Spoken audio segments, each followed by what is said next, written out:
Olá, meus amigos, uma boa noite. Sejam todos bem-vindos. Que a paz e que o amor do nosso Mestre Jesus se fortaleça cada vez mais no íntimo de cada companheiro aqui presente. É o que nós desejamos e é o que nós queremos, né? E hoje é uma noite de celebração, onde nós comemoramos os 86 anos do Centro Espírita Gabriel Redentor, ocorrido no último dia 16 de abril. E é uma data para a gente comemorar, Poucas instituições conseguem ter uma longevidade saudável, trabalhando, atuando, buscando a cada dia se melhorar, se atualizar, porque a doutrina espírita, ela é uma doutrina inteligente, e a gente tem o compromisso de estar sempre se atualizando nos seus ensinos. Então, estar completando 16 anos, realmente, é um compromisso e uma responsabilidade. E os nossos benfeitores também devem estar satisfeitos com a determinação e o esforço, a dedicação, de todos os seus colaboradores na manutenção dessa casa. Nós sabemos que a jornada nunca é simples, exige perseverança, resignação por parte de todos, porque os problemas acontecem, não é porque a gente está dentro da casa espírita que nós não teremos problemas, teremos na nossa vida sim, E na casa espírita não é diferente. E sempre, mantendo os objetivos bem definidos e pautados pelos, ensinamentos da nossa doutrina. E foi assim desde os primeiros membros desta casa, e permanece assim até os dias de hoje. E hoje, então, nós estamos aqui comemorando o aniversário desta instituição, Centro Espírita Gabriel Redentor. E eu pergunto a vocês, o que motiva a criação de um grupo espírita? O que será que motiva? A motivação, ela é movida, por um ideal em comum. E é originado, através da inspiração superior. E com necessidades comuns de acolher, de auxiliar, de orientar aqueles que precisam. E a gente sabe muito bem que toda casa espírita, toda instituição séria, ela inicia antes aonde? No plano espiritual. E ela vai o quê? Ela vai ali organizando, vai juntando todo mundo que precisa estar fazendo parte ali para iniciar um trabalho, para que no momento oportuno essa ação, esse acontecimento no plano material se estabeleça. E nossa casa foi assim, Foi aos poucos como todas as outras.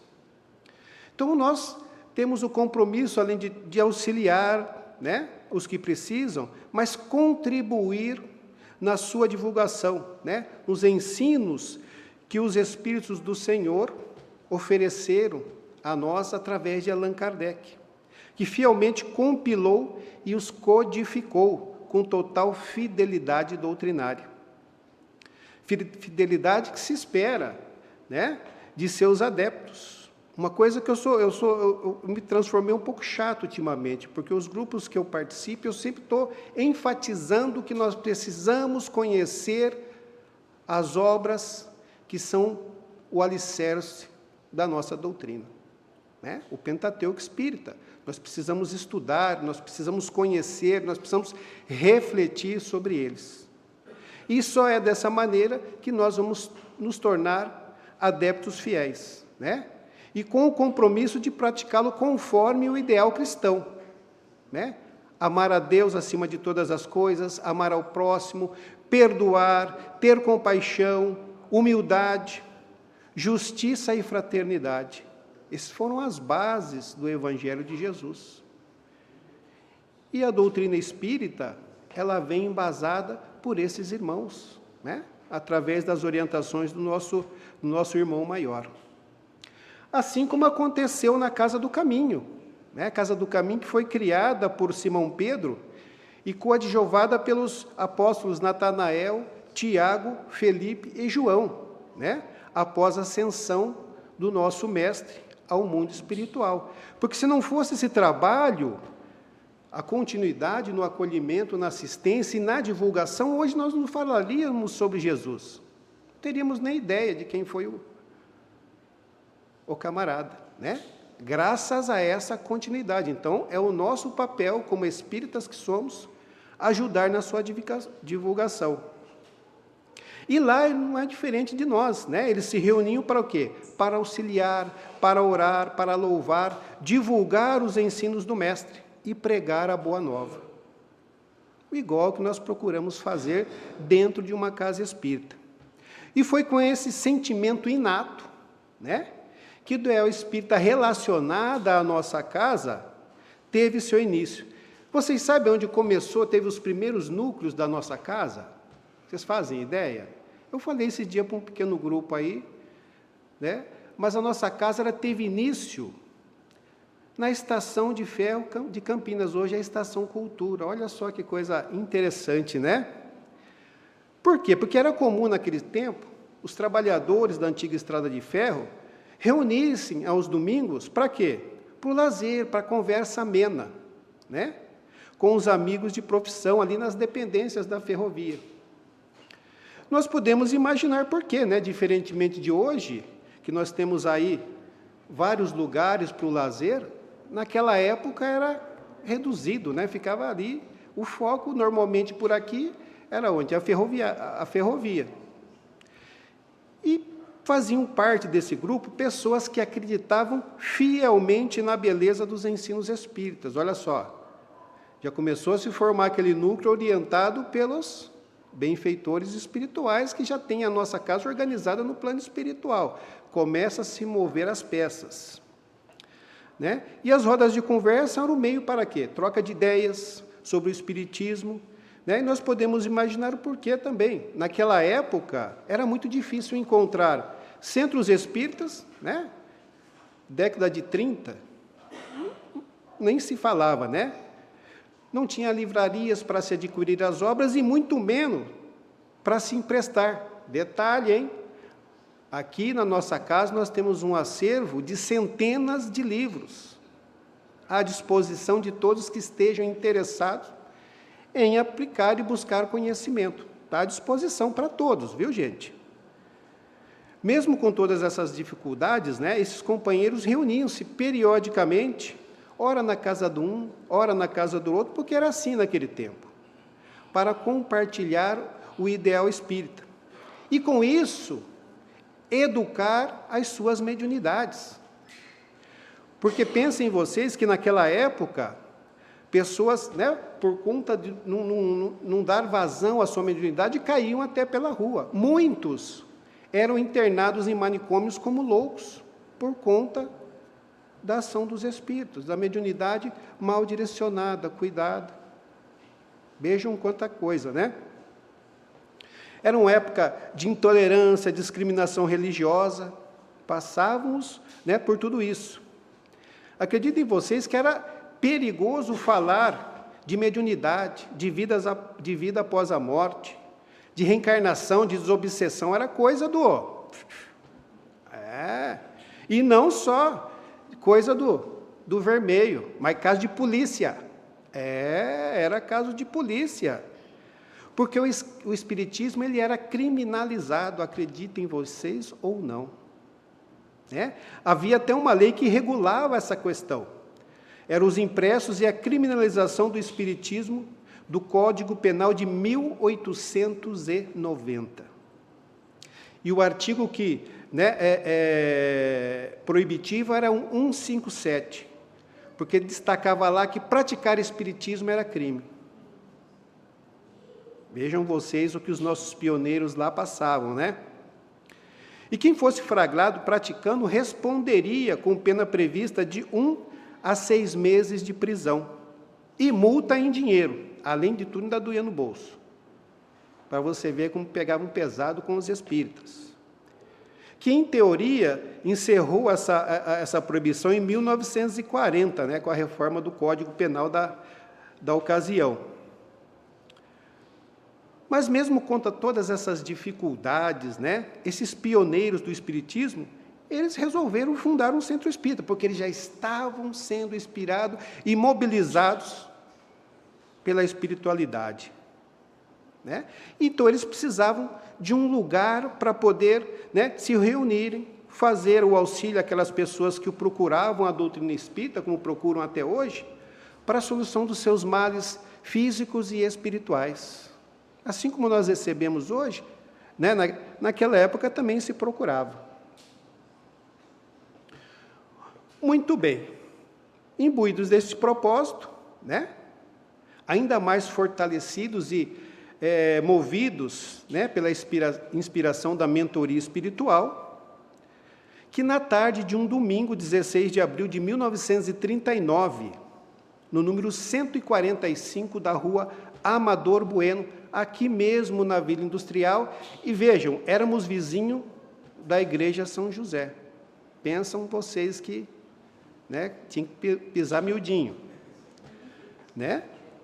Que foi oficializada através de uma Assembleia Geral a fundação da nossa casa. 16 de abril de 1939.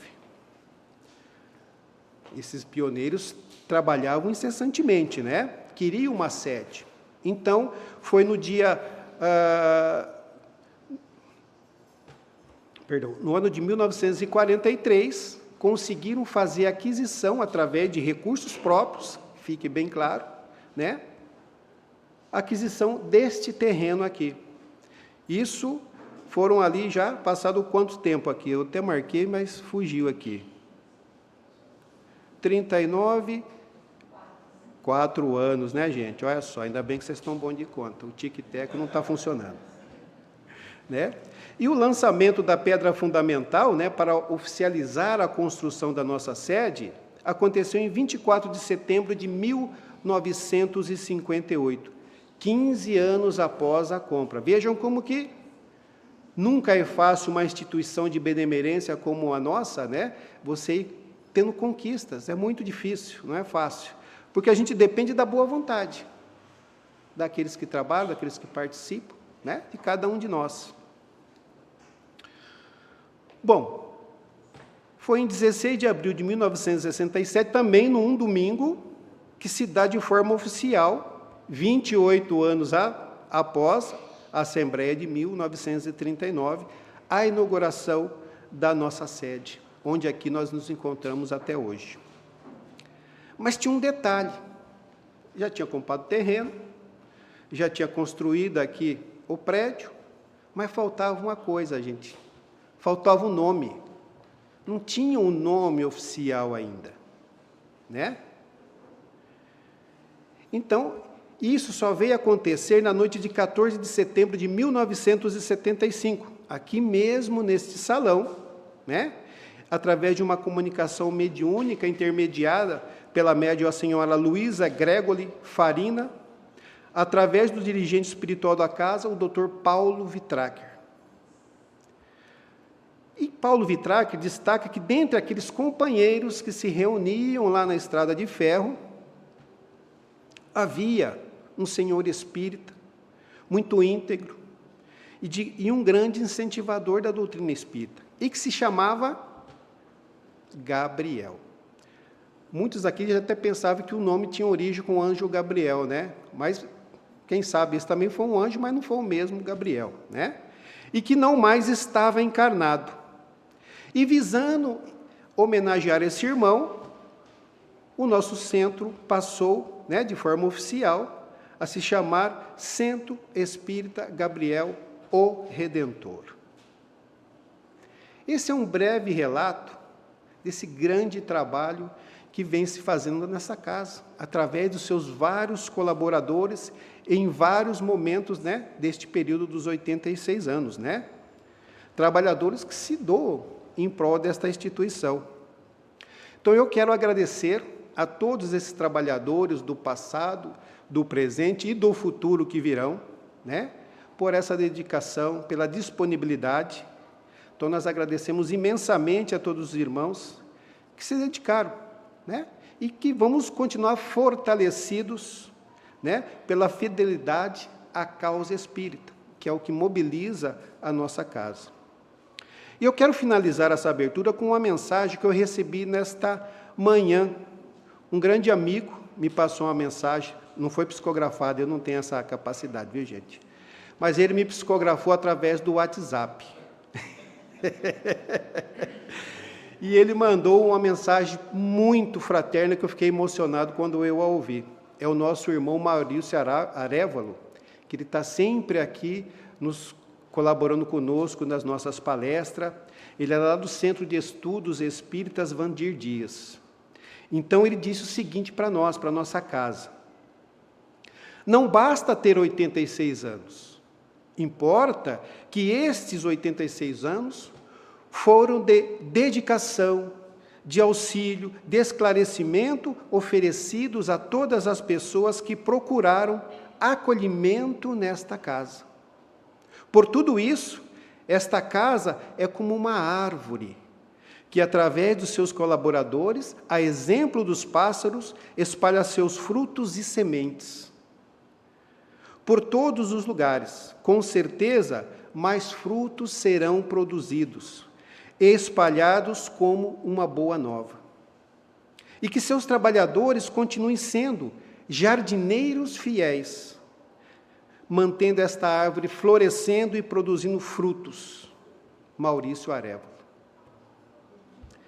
Então, agora eu vou passar a palavra ao nosso companheiro Reinaldo Fachada, que vai nos falar aqui sobre a família e doutrina espírita.